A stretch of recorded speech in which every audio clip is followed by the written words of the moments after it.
느헤미야를 우리가 공부하면서, 강의하면서 여러분들이 꼭 들어야 되겠다, 마음이 힘들어도 다 들으셔야 됩니다. 들을 때는 힘들지만 쓴나물 같지만 나중엔 다 양약이 됩니다. 왜 그러냐면 이따도 설교가 나오지만 성전의 제거는 신앙에 관한 문제이고 성벽의 제거는 삶의 문제입니다. 삶의 구체적인 문제. 느헤미야가 지금 일을 하면서 칼을 들고 쟁기를 들고 기도하며, 여러분 그래서 균형 잡힌 사람이라고 얘기를 했잖아요. 기도만 하고 기도원만 다니는 사람이 아니에요. 그렇다고 세상 일만 하는 사람이 아니에요. 이 두 가지가 균형을 잘 이룬 사람이에요.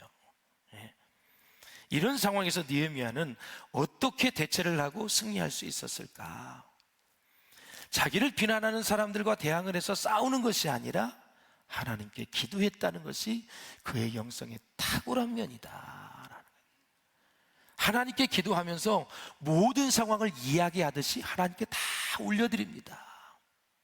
산발랏 좀 보십시오. 하나님, 거기에 맞장구 치는 도비아를 보십시오. 게셈 사람들의 지금 이 상황을 보십시오. 아라비아 사람들, 암몬 사람들, 이 사람들을 보십시오. 하나님, 성벽 재건이 하나님의 뜻인데 너무너무 어렵습니다. 저도 이제 페르시아 다시 돌아가가지고 메대 나라에 돌아가서 술 맡은 가는장으로서 다시 복직을 해서 일을 해야 되는데, 이걸 다 재건하고 가야 되는데 이렇게 반대하는 사람이 많이 있습니다 하면서 하나님 앞에 간절히 기도했다라는 사실이죠. 교회는 말이 많으면 무너지고 기도가 많으면 승리하게 되어 있습니다. 말을 많이 하기 전에 기도를 많이 할 수 있기를 주의 이름으로 축원합니다. 우리가 기도하는 거 10분의 1, 아니 말하는 거 10분의 1만 기도해도 우리는 승리할 수 있어요. 3시간 떠들어도 1분 동안 기도 안 하는 사람이 있습니다. 1분도 기도를 안 합니다. 사랑하는 여러분, 느헤미야는 세상에 위용을 과시하려고 예루살렘 성벽을 다시 세운 것이 아니라 하나님이 맡기신 과업이었기 때문에 하나님 앞에 충성을 다한 것입니다. 그러므로 사랑하는 여러분, 우리가 하나님의 사람으로 살아도 때로는 대적의 공격을 받을 때 마음이 약해질 때가 있습니다. 하나님의 일을 하면서도 자신감이 떨어질 때가 있습니다. 산발랏과 도비아와 같은 사람이 하나님의 백성을 비웃고 또 무시하고 성도들의 헌신을 조롱하는 자들이 직장이나 학교나 교회에도 지금도 많이 있다라는 사실이에요. 그럴 때 우리에게 필요한 것이 바로 무엇일까요? 바로 하나님의 사람으로서의 자존감입니다. 그리고 하나님께 기도하는 믿음입니다. 사랑하는 여러분, 성도들을 대적하는 자는 곧 하나님을 대적하는 자라는 확신을 가져야 우리는 핍박을 견뎌낼 수 있다라는 거죠. 네. 다시 한번 읽습니다. 성도들을 대적하는 자는 곧 하나님을 대적하는 자라는 확신을 가져야 핍박을 견뎌낼 수 있다라는 거죠. 하나님의 뜻을 이루려는 사람은 언제나 담대할 수 있죠. 드디어 그 어려움 속에서도 예루살렘 성이 중수되어 그 허물어진 틈이 메꾸어져 간다는 소식을 듣고 산발랏과 도비아만이 아니라 아라비아 암몬, 아스도 사람까지도 심히 분노했습니다. 반이 이제 됐거든요. 이제 가서 사람을 죽이자, 성벽을 재건하지 못하게 하자. 이때 유다 백성은 다시 하나님께 기도하면서 파수꾼을 두어서 밤에는 이제 지키고 낮에는 일하고 그렇게 아주 최선을 다했습니다. 여러분, 우리가 하나님께 기도했다고 해서 안일하게 있어서는 안 됩니다.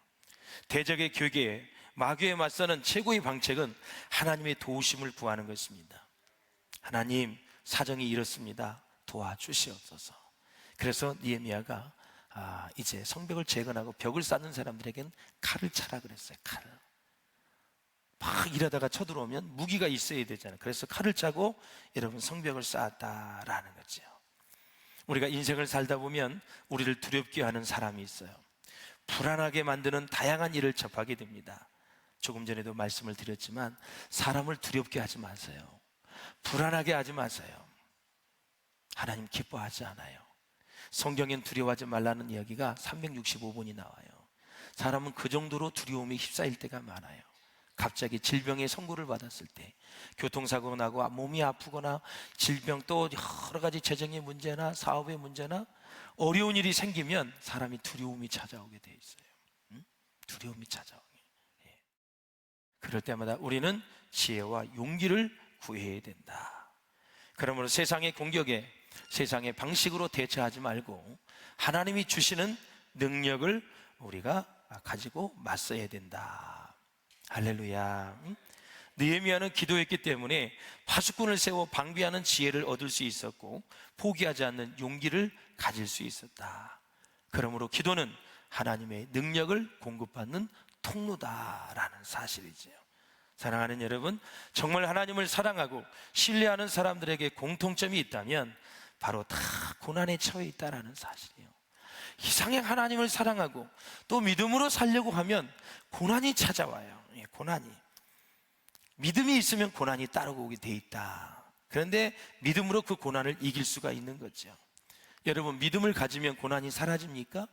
믿음을 가지면 질병이 자동적으로 사라집니까? 믿음을 가지면 걱정, 근심이 그냥 사라집니까? 모든 문제가 그냥 해결되고 사라지면 얼마나 좋겠습니까? 그러나 그렇지 않다라는 것입니다. 여러분, 삼림이 우거진 숲속에 한 나무 깊은 뿌리가 잘 자라기 위해서는 어떻게 해야 돼요? 모진 태풍과 바람을 다 이겨내야 됩니다. 이겨내야 되는 거죠. 신앙생활을 할 때도 마찬가지입니다. 우리가 믿음이 부족하고 연약할 때는 하나님께서 이런저런 응답을 해주시지만 그런 것 같아요. 우리의 믿음이 성장할 때는 시련과 고난 속에 그냥 놔두십니다. 믿음이 아주 부족할 때는 응답도 많이 주시고 아주 빠른 시일 내에 문제를 다 해결해 주셔요. 그럼 어느 정도 성장하고 나면은 하나님께서 고난과 시련 속에 이렇게 놔둬버린다 이거죠. 사랑하는 여러분, 믿음이 성장하면 하나님은 우리가 고난과 시련을 당하면 그냥 놔두셔요. 그래서 말씀을 보게 하시고 기도하게 하시고 그리고 사람을 의지하지 않게 하시고 하나님을 의지하게 만드시고 그리고 환경을 의지하지 않고 그동안 자기가 의지했던 것을 그대로 내려놓게 만드시고 오직 한 분, 주님만 바라보게 만드시는 분이 하나님이시다라는 할렐루야. 이렇게 사랑하는 여러분, 어려움과 인생의 복잡함 그리고 억울함을 당하고 인생의 산전수전 공중전을 다 겪으면서 믿음이 성장하도록 성숙하도록 만들어주시는 분이 하나님이시다. 그래서 이 세상에는 상처받는 사람이 참 많이 있습니다. 그렇다면 여러분, 제가 상처에 관한 책을 많이 봤는데 왜 그 많은 상처를 받으며 살아갈까요? 왜 상처를 받을까요, 여러분? 그냥 눈만 뜨면 말하는 게 나 상처받았어. 아우, 난 상처가 되는 것 같아. 아주 너무 말을 많이 해요. 누가 상처를 주면 어떻게 해야 돼요? 어떤 사람이 나에게 상처를 주면 따라서 하세요. No thank you. 예. 여러분, 절대 웰컴하면 안 돼요. 받아들이면 안 돼요. 상처란 상처는 다 받는 사람이 있어요. 무슨 놈은 자기가 태평양 바다처럼 마음이 넓은 줄 알고 그 상처를 다 받고 있는 거예요. 안 됩니다, 여러분. 아무리 상처를 많이 줘도 안 받으면 그 상처는 없는 것입니다. 그런데 이것이 쉽지 않습니다. 진짜 신앙 안에서 말씀 안에서 산전수전 공중전 다 말씀과 기도 속에서 경험해야 그것이 조금씩 가능해지는 것입니다.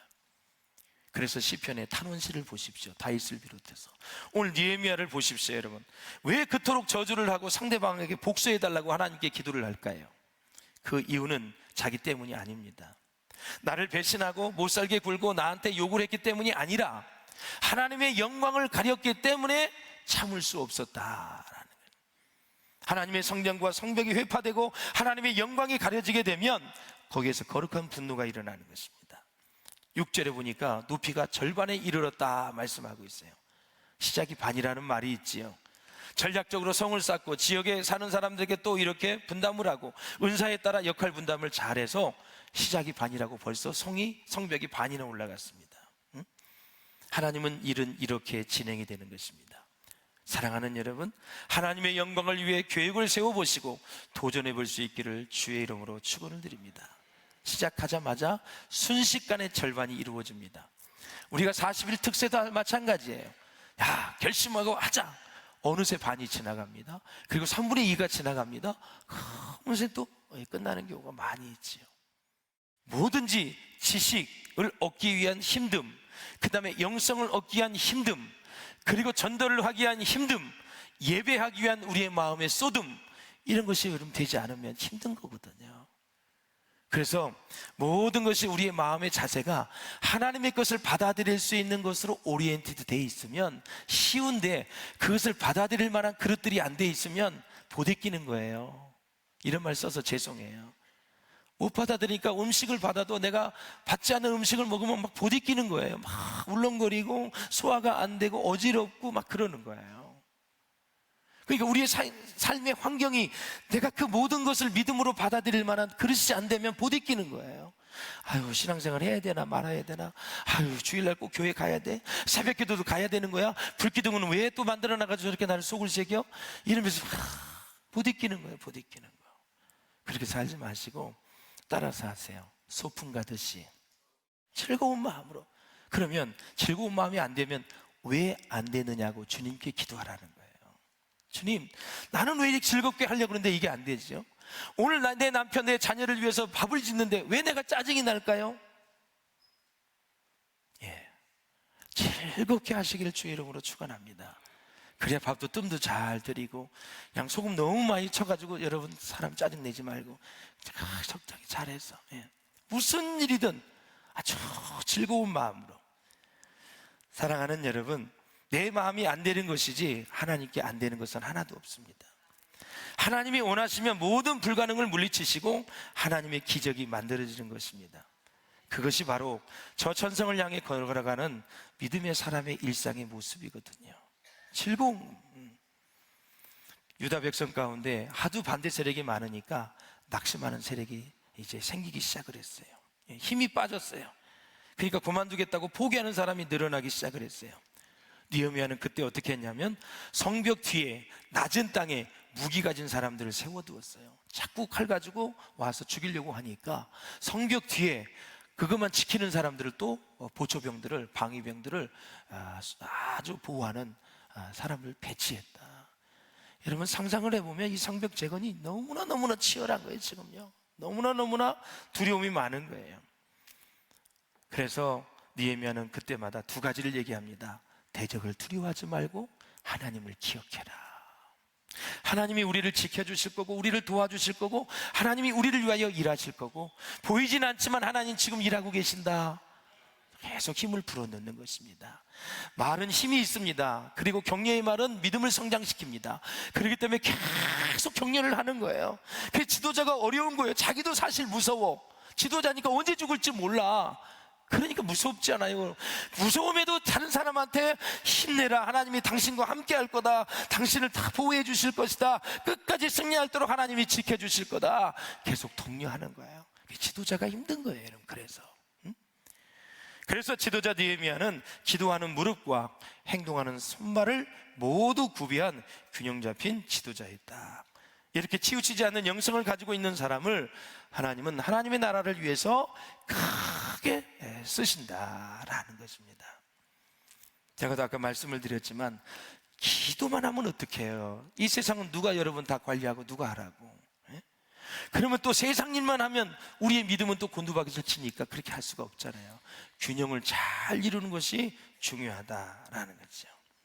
그러므로 사랑하는 여러분, 우리는 성령의 도움을 받아서 하나님의 말씀에 순종하며 사는 사람은 집을 어디 위에?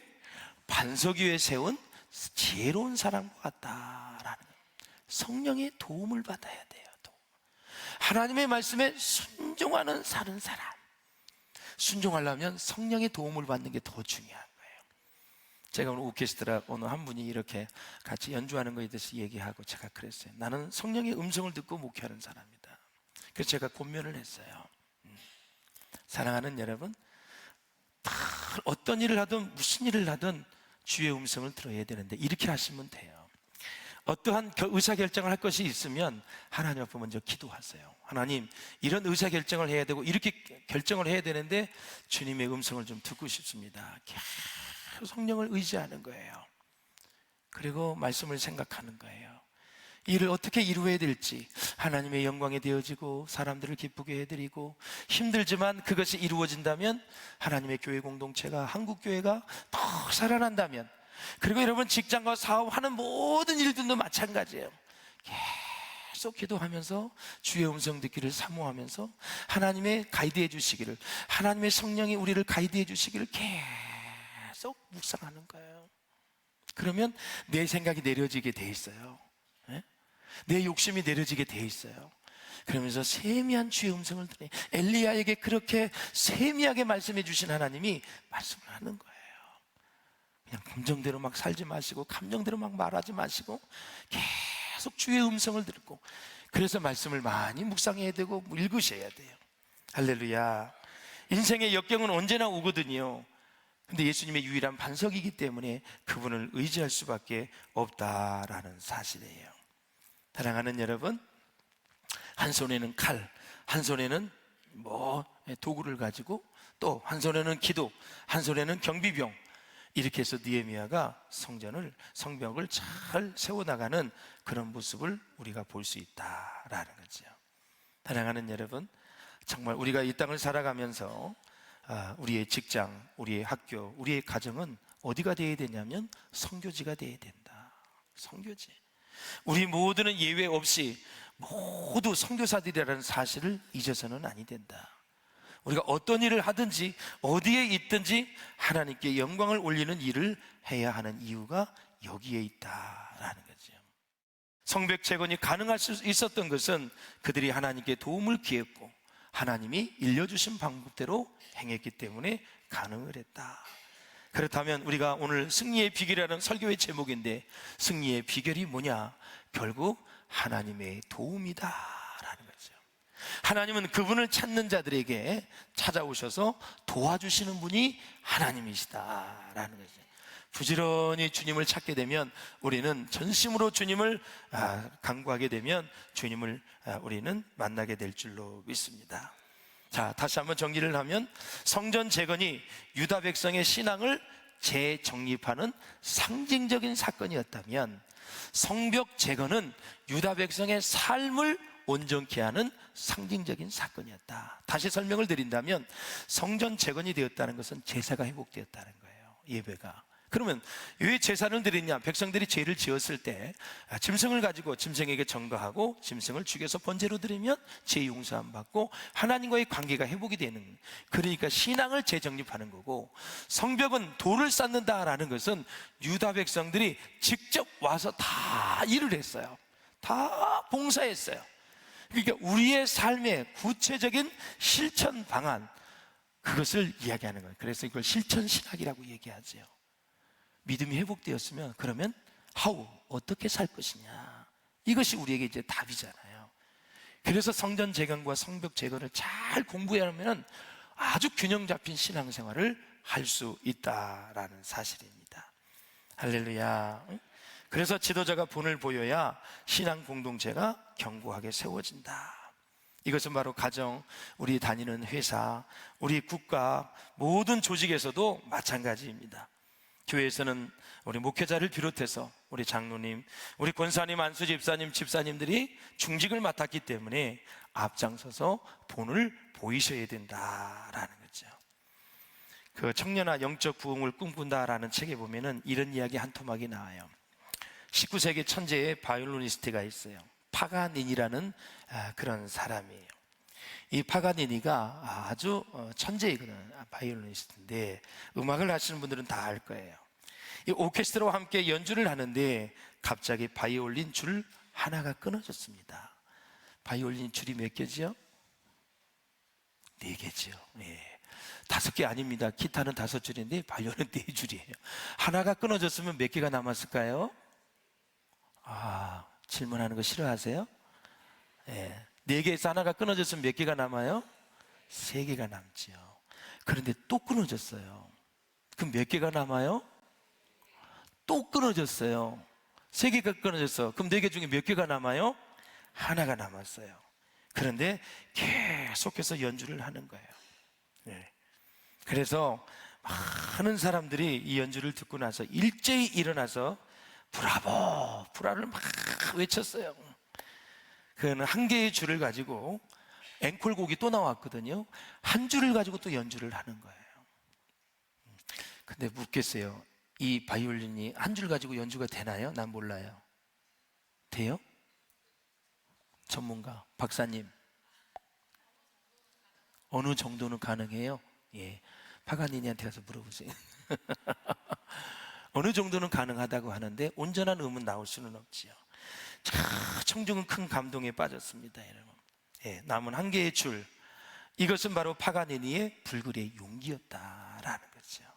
사랑하는 여러분, 우리의 마지막 한 개의 줄은 무엇일까요? 사람도 아니고 돈도 아니고 하나님이시다라는 사실이에요.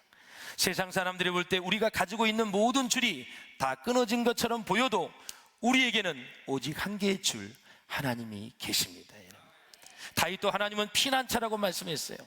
하나님은 나의 힘이라고 말씀했어요. 그 어려운 역경 속에서도 피난처 되신 하나님을 의지했어요. 어떤 사람은 믿음 생활을 더 열심히 하려고 하는데 위기가 몰려오면, 어려움이 찾아오면, 나는 왜 이렇게 되는 게 없을까? 꼭 잘 나가다가도 결정적인 순간에 나는 꼭 무너진단 말이야. 나는 꼭 안 돼. 안 될 사람인가 봐. 이런 일을 하면서 한탄하는 사람이 있어요. 또한 대중의 많은 사람들은 위기가 몰려올 때 깊은 두려움에 사로잡히거나 자괴감에 빠져서 일어나지 못하는 사람이 있습니다. 고난이 닥쳐올 때 절대 여러분 절망하지 마시기를 바랍니다. 다니엘을 볼까요? 사자굴 앞에 주저앉아 절망으로 인생을 포기했습니까? 아니잖아요. 사자굴 속으로 들어가서 하나님의 역사를 체험했다라는 거죠. 사자굴에 들어가고 안 들어가는 것은 누가 선택하느냐? 다니엘이 선택을 하는 거죠. 들어가서 그는 하나님의 역사하심을 경험했다라는 거죠. 그리고 주님은 우리가 어디에 있든지 우리와 함께 하신다는 사실을 꼭 믿을 수 있기를 바랍니다. 그리고 우리의 모습을 보고 있는 많은 주위 사람들에게 하나님을 보여줄 수 있기를 주의 이름으로 축원합니다. 그러므로 우리는 위기를 믿음으로 극복해서 주위에 있는 모든 사람들에게 감동을 주고 영향을 주는 참 크리스찬, 참 그리스도인들이 되었으면 참 좋겠다라는 사실입니다. 오늘 우리는 승리의 비결은 하나님에 있다는 것을 배웠고 우리가 땀 흘려 해야 될 일들이 무엇인지를 배웠습니다. 느헤미야처럼 영성의 균형 잡힌 그런 모습을 가지고 하나님 앞에서도 관계를 잘 하시고 영적인 것을 누리시고 우리가 직장과 사회에 나가서도 여러분 느헤미야처럼 우리는 쟁기를 가지고 도구를 가지고 세상에서도 여지없이 하나님을 의지함으로 지혜를 가지고 승리할 수 있기를 주의 이름으로 축원합니다. 하나님은 교회 안에서 예배 안에서만 하나님이 아니라 모든 세상을 다스리시고 통치하시고 지배하시고 운행하시는 분이 하나님이시다라는 겁니다. 지금 성령님이 안 보입니다. 지금 하나님이 안 보이십니다. 그러나 말씀을 들을 때 성령님이 저와 여러분과 함께 하셔서 그 말씀을 듣게 하시고 결단하게 하시고 그 말씀이 레마가 되게 도와주셔서 나에게 주시는 말씀이 된다라는 사실입니다. 그 말씀이 내 영을 살리는 거고 그 말씀이 내 믿음을 회복시키는 거고 그 말씀이 내 예배를 회복시킨다라는 사실이에요. 주저앉지 마시고 일어나서 여호와를 앙망하시기를 바라고 하나님께 소망을 가지시는 바라고 오직 하나님을 하나님 되시게 하는 우리 모든 성도들이 될 수 있기를 주의 이름으로 축원합니다. 그 하나님은 영원히 우리와 함께 하시고 모든 일상생활에서도 보이지 않지만 우리와 동행하시고 간섭하시고 축복하시는 하나님의 뜻을 잊지 마시고 한 주간도 주 안에서 모든 분야에서 승리하는 우리 모두가 될 수 있기를 주의 이름으로 축원합니다.